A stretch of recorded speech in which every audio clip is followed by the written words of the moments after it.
بسم اللہ الرحمن الرحیم۔ آج ہم یہاں دارالعلوم نعیمیہ میں حضرت مولانا مفتی منیب الرحمان صاحب کی خدمت میں حاضر ہوئے ہیں۔ جماعت اسلامی کے تحت 28 مارچ کو اتوار کے دن قائد آباد سے گورنر ہاؤس تک شارع فیصل پہ پوری ایک بھرپور ریلی کا انعقاد کیا جا رہا ہے، حق دو کراچی ریلی، اور اس کا مقصد صرف یہ ہے کہ اس وقت شہر کراچی کی جو صورتحال ہے، تمام ہی مکاتب فکر کے لوگ اس سے جو ہے وہ دیکھ رہے ہیں کہ پورا شہر کھنڈر بنا ہوا ہے۔ پانی کا کوئی منصوبہ پچھلے 16 سال میں شروع ہی نہیں ہو سکا، دیکھا جائے تو جو شروع ہوا تھا اس کو ختم کر دیا گیا ہے K4۔ جو سڑکیں ہیں وہ پوری ٹوٹی پھوٹی پڑی ہوئی ہیں۔ بجلی کا معاملہ یہ ہے کہ الیکٹرک ہمارے لیے ایک بھیانک خواب ہے، بلکہ خواب تو اس وقت ہوتا ہے جب آدمی سو رہا ہو۔ یہ لوڈ شیڈنگ تو لوگوں کو سونے بھی نہیں دیتی، اور جو گرمی بڑھ رہی ہے، یہ لوڈ شیڈنگ جو ہے وہ بڑھتی چلی جائے گی، اور ہر دفعہ نیپرا ان کو تنبیہ کرتا ہے کہ لوڈ شیڈنگ نہیں ہونی چاہیے، لیکن یہ بڑھتی چلی جا رہی ہے۔ پورے ملک میں اس وقت بجلی ایکسس میں ہے، اور نیشنل گرڈ سے بھی اب بہت بڑی مقدار میں تقریباً 1000 میگا واٹ کی بجلی نیشنل گرڈ سے ان کو فراہم کی جا رہی ہے۔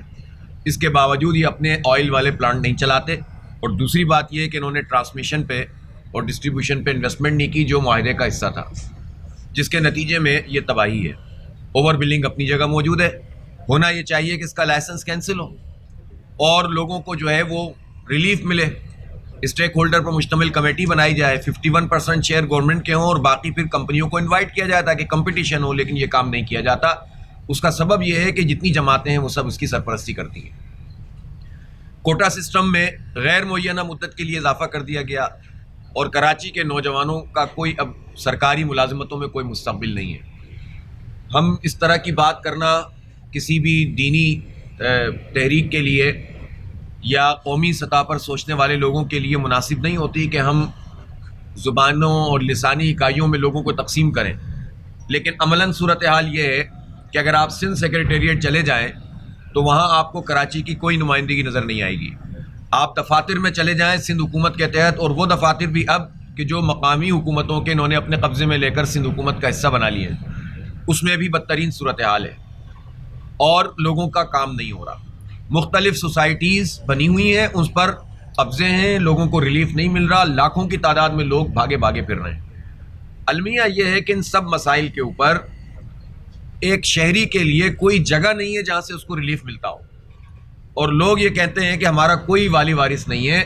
جنہوں نے مینڈیٹ حاصل کیا ہے وہ کسی مسئلے کو ایڈریس نہیں کر رہا ہے۔ جب بارشیں ہوئیں اور بہت بڑی تعداد میں لوگ تنگ ہوئے اور شہر ڈوب گیا،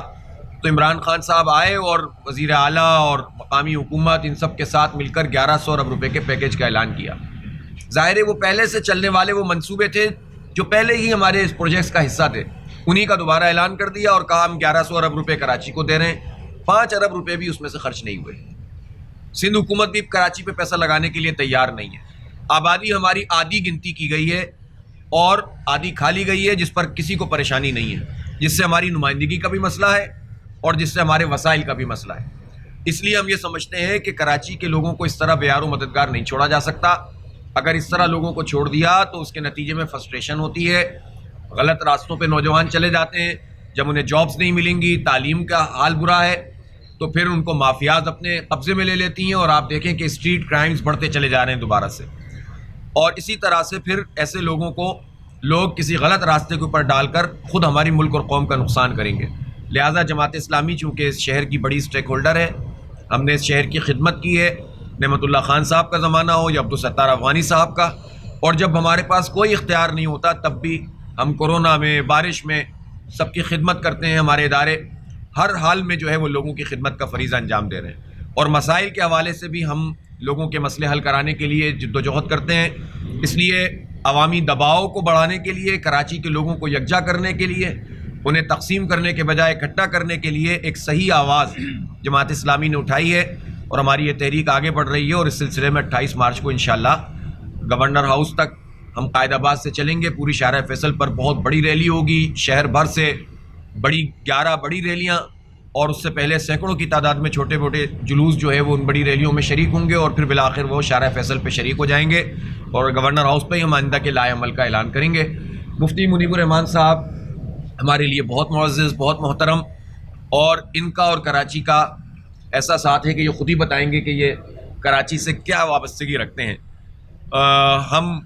بہت شکر گزار ہیں کہ انہوں نے ملاقات کا وقت دیا، اور ہم نے ان کو ریلی میں شرکت کی دعوت بھی دی ہے اور سرپرستی کے لیے بھی گزارش کی ہے،